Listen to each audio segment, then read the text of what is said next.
জায়গা ছিল যে বাংলাদেশ একটা গণতান্ত্রিক দেশ হবে, এই অঞ্চলের মানুষ তাদের অধিকার ফিরে পাবে, পূর্ব পাকিস্তান পশ্চিম পাকিস্তানের যে বৈষম্য সেই বৈষম্য থাকবে না, একটা সমাজতান্ত্রিক অর্থনীতি হবে, কেউ খাবে তো কেউ খাবে না, তা হবে না তা হবে না, সবাই খাবে, সবাই চিকিৎসা পাবে, সবাই শিক্ষার অধিকার ভোগ করবে। কিন্তু আজকের বাস্তব চিত্রটা কি? গত 16 বছর এই আওয়ামী জাহেলিয়াতের যুগে এই দেশের মানুষ ভোট দিয়ে তাদের জনপ্রতিনিধি নির্বাচন করতে পেরেছে। গণতান্ত্রিক রাষ্ট্রে নাগরিকদের অধিকার, রাষ্ট্র পরিচালনায় অংশগ্রহণ, নির্বাচন একটা পদ্ধতি, সেই নির্বাচনে জনগণ তার অধিকার প্রয়োগ করতে পেরেছে, পারে নাই। দুঃখজনক যে আমাদের বিপরীত দিকে যে প্রধান বিরোধী দল, তাদের কৌশলের অভাব, দূরদর্শিতার অভাব, যেই কারণে আজকে আওয়ামী লীগ 16 বছর এই ধাপে ধাপে প্রহসনের নির্বাচন করে যাচ্ছে।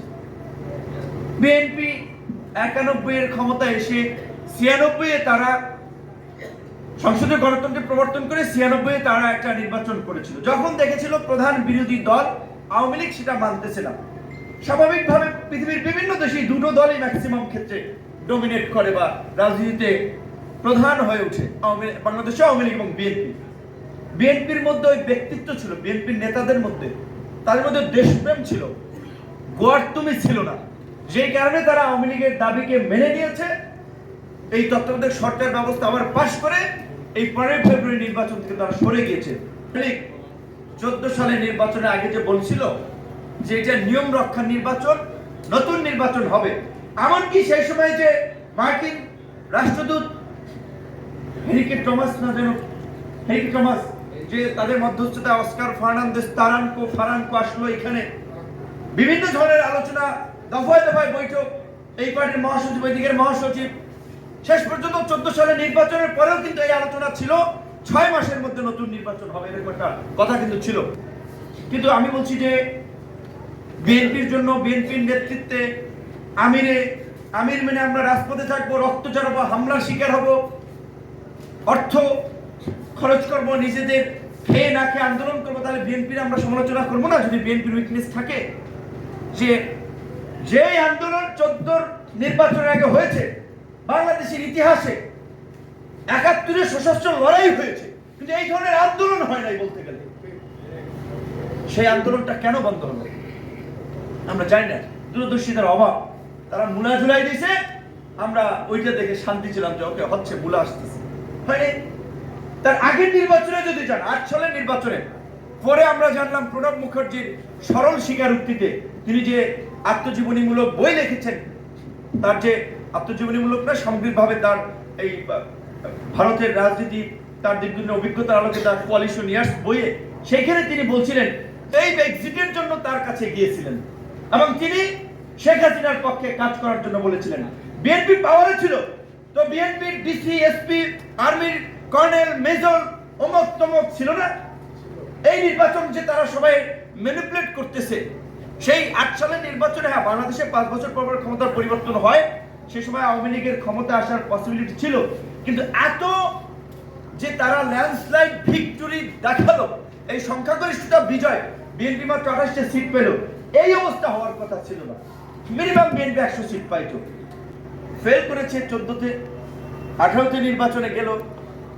এই আমাদের কয়েকজন ভাই বলেছিলেন, হাবিব ভাই তো সম্ভবত হেলিকপ্টারে আসছিল না, হাবিব ভাই আহত হয়ে, নির্বাচনের আগে হাবিব ভাইয়ের মতো সিনিয়র নেতা, সেই সময় আখতারুজ্জামান সাহেব ছিলেন কিশোরগঞ্জের, তাদের মতো সিনিয়র নেতা, রক্তাক্ত মওদুদ আহমেদের মতো লোক ঘর থেকে বের হতে পারে না।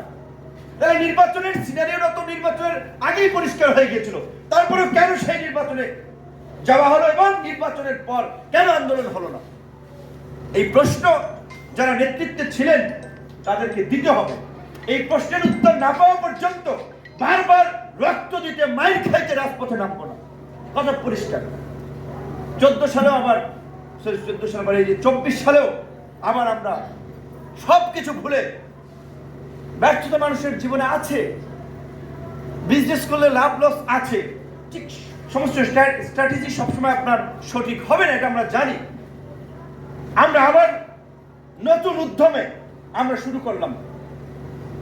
সেখানে আমাদের এই ধর আমাদের রাজনৈতিক সাপোর্টার কিংবা হতে পারে বিভিন্ন এজেন্সির এজেন্ট এমন ভাবে টক শো ইউটিউবে কথাবার্তা বলা শুরু করলো যে রাজনীতিবিদদের কিচ্ছু করতে হবে না, রাজনৈতিক কর্মীদের কিচ্ছু করতে হবে না, আমেরিকাই সব করে দেবে। এখনো এরকম কিছু ইউটিউবার দুই একজন দেশের বাইরে থাকেন। রাজনৈতিকটা আমাদের দেশের মানুষের বোঝাপড়া নাই, পড়াশোনা নাই, এই জন্য তারা হুজুগে পাবলিক একজনে বললেই কয় উড়াল দেয়, জমকে বলছে ওখান থেকে এই করতেছে সেই করতেছে, ইউটিউবারের কথা শুই না। তারপর রাজনৈতিক দলের নেতাদের নামেও সিনিয়র নেতাদের নামে অনেক ধরনের সমালোচনা করে কথা বলে, এটা উচিত না। আপনি যেই দল করেন, যেই দলের কর্মী, যেই নেতার কর্মী, সেই নেতার প্রতি, দলের প্রতি আপনার আস্থা থাকতে হবে। ইউটিউবার কিংবা সাংবাদিক অমুক তমুকের কথা শুনে রাজনৈতিক জাজমেন্টে যাওয়া যাবে না। তো আমি সেটা বলছিলাম যে আমেরিকা আমাদের জন্য কি করবে না করবে সেটা আমরা জানি না। রাজনীতি যারা এমপি, যারা আমার চেয়ে অনেক অভিজ্ঞ, দুদু ভাইরা, হাবিব ভাইরা যে সময় মানে রাজপথের মিছিলতে, এই সময় আমি জন্মগ্রহণ করিনি, মানে কারণ তাদের যে ছাত্র জীবন থেকে বা তারা যে সময় থেকে রাজনীতি করে তাদের তো অনেক অভিজ্ঞতা আছে, আমি রেসপেক্ট করি। বিদেশিরা কোন দেশের সরকার পরিবর্তনে যদি তৎপর থাকে, পরিবর্তন করবে তাদের স্বার্থে। তো আমেরিকা ক্ষমতার পরিবর্তন করবে কিছু পাওয়ার জন্য, সেটা যদি এই সরকার দিয়ে দেয় তাহলে আমেরিকা কোন দুঃখে পরিবর্তন করতে যাবে? বিরোধী দল আমরা দাঁড়াইতে পারতেছি না, আন্দোলন সংগ্রাম কি করতে পারবো না পারবো, আমেরিকা কেন একবারে মানে আমাদের পিছনেই লেগে থাকবে? আমরা তো আমেরিকার ভরসায় আন্দোলন করতে চাই নাই। আমরা জনগণের যে জনসমর্থন, যে জনস্রোত, আপনারা একবার কম্পেয়ার করেন। গরু বেচা, জমি বেচা, বউয়ের জিনিস বেচা, 28 তারিখের প্রস্তুতি নিয়ে কয়েকজন রাস্তাঘাটে দেখা হয়েছে লুঙ্গি পরা, শার্ট প্যান্ট দেখলে বোঝা যায় যে গ্রামের একেবারে সাধারণ কৃষক, শ্রমিক, রিক্সা চালায়, সাধারণ কাজ করে। এই সমস্ত মানুষ এমপি মন্ত্রী হওয়ার জন্য ঢাকায় আসে, নতুন বাংলাদেশ দেখার জন্য, নতুন ইতিহাস সৃষ্টি করার জন্য। চাল ডাল খিচুড়ি টিচুড়ি লইয়া, ইনক্লুডিং জামাতের লোকেরাও সেইভাবে ঢাকায় আসছিল 28 তারিখ। তাহলে কেন 28 তারিখ আমাদের এই অবস্থা হইল? কেন এইরকম হলো? আমরা তো 5টা পর্যন্ত এই পল্টন কালভার্ট রোডে যারা ছিলেন, ভারতীয় জোটের নেতৃবৃন্দ ছিলেন, তারা বলতে পারবে আমরা প্রতিরোধ করার জন্য প্রাণপণ চেষ্টা করেছি। আমাদের নেতা কর্মীরা সরাসরি বুলেট বিদ্ধ হয়েছেন, তারপরেও হরতাল ঘোষণা হয়ে গেছে, মানে মুক্তিযুদ্ধের মতো যে দেশ স্বাধীনের ঘোষণা হয়ে গেছে। অনেক জায়গায় মুক্তিযোদ্ধারা খবর পান নাই, ঠিক একই ভাবে হরতাল ঘোষণা হয়ে গেছে। আমরা তো মোবাইল ফেসবুকে নাই, আন্দোলনই চালাইছি 5টা পর্যন্ত। তাহলে এই অবস্থা কেন হলো? এগুলো বিশ্লেষণ করতে হবে। যদি আমরা বিশ্লেষণ না করতে পারি তাহলে ওই ধারাবাহিক প্রশাসনের নির্বাচন জনগণকে বাদ দিয়ে হবে। আর বাংলাদেশের যে আজকের আলোচনা, গণতন্ত্রের ভবিষ্যৎ অন্ধকারে, ঘোরতর অন্ধকার। জেনারেল হোসেন সাইদি সাহেব মারা গিয়েছেন, তিনি বলেছিলেন, আপনার মনে আছে অনেক আগে, যে আমি দেখতে পাচ্ছি বাংলাদেশের উত্তর গগনে কালো মেঘ ঘনিয়ে আসছে, এমন অমানিসার মেঘ সুবহে সাদিক হওয়ার সম্ভাবনা আমি দেখি না। সাইদি সাহেব বলে গেছিলেন, বাস্তব চিত্র আমরা তাই দেখতেছি। আমেরিকা কি করলো, ইউরোপ কি করলো, আল্লাহর রাস্তে ওই দিকে আপনারা মনোযোগ দিয়েন না, ওই রেফারেন্সে মাঠ গরম করেন না। জনগণের দাবিতে মাঠ গরম করেন, জনগণের দাবিতে জনগণকে নিয়ে রাস্তায় নামেন। আমেরিকা তার স্বার্থে করবে। বেরোজ আজিজ তো এখন বাতিল মাল, তার কোনো ভ্যালু আছে? সাবেক সেনাপ্রধান, কত সেনাপ্রধান পড়ে রয়েছে, খবর আছে। আজিজের নিষেধাজ্ঞা দিলেই কি না দিলেই কি, রানিং একটাকে দেও। আমি নিজে বলছিলাম, তোমরা যদি প্রকৃত অর্থে মানবাধিকারকে আপহোল্ড করতে চাও, বাংলাদেশের গণতন্ত্র পুনরুদ্ধার করতে চাও, যে সমস্ত মন্ত্রীরা এই গুম খুনের সাথে জড়িত তাদেরকে নিষেধাজ্ঞা দাও। এই ষষ্ঠমন্ত্রী কত বছর ধরে ষষ্ঠমন্ত্রী জায়গা আছেন, তাহলে এই যে গুম খুন গুলো হচ্ছে, এই যে কি ষষ্ঠমন্ত্রীর কনসার্নের বাইরে হচ্ছে? তাহলে আগে তো নিষেধাজ্ঞা খাওয়া দরকার ষষ্ঠমন্ত্রী। আমেরিকা দেখ, তাহলে আমেরিকা যদি প্রকৃত অর্থে আপনার গণতন্ত্র মানবাধিকার পুনরুদ্ধারের ত্রাতার ভূমিকায় সাজান, ওমরের মতো যে অবতারের ভূমিকা অবতীর্ণ হতে চায়, তাহলে দেখ ষষ্ঠমন্ত্রীকে, তখন বোঝা যাবে। যাই হোক, এখন আমরা আগুন লাগছে পাড়ায় মহল্লায়, যে যতটুকু পানি নিয়ে আসুক, এইটুকু নিয়ে আসুক আর এতখানি নিয়ে আসুক, আমরা বন্ধু হিসেবেই ওয়েলকাম করি। কিন্তু আমি বলবো এটা, যে আমেরিকার আশায় আন্দোলন হবে না। আন্দোলন করতে আমাদের শক্তিতে, জনগণ আজকে প্রচন্ড রকমের ক্ষুব্ধ। দ্রব্যমূল্যের ঊর্ধ্ব গতিতে মানুষ অনাহারে অর্ধাহারে একটা নীরব দুর্ভিক্ষ চলছে। দেশের অর্থনীতি ব্যাংকগুলোকে ঝাঁঝা করে ফেলেছে। বৈদেশিক ঋণ এখন 100 বিলিয়নের উপরে। নতুন করে রোহিঙ্গাদের আপনার খাওয়ানোর জন্য 54 কোটি ডলারকে কনভার্ট করলে কত টাকা হিসাব করেন। ব্যাংকগুলো এই মানে একটা কোম্পানি, সবচেয়ে আলোচিত কোম্পানি এসালাম যেভাবে একের পর এক ব্যাংক দখল করে নিচ্ছে। বিএনপি একটা প্রধান বিরোধী রাজনৈতিক দল, বিএনপিকে স্পেসিফিক ভাবে নাম ধরে তাদের কথা বলে না। ওই শফিউল আলম প্রধানের কথা বলেছিল আপনার 64 জনের দুর্নীতি।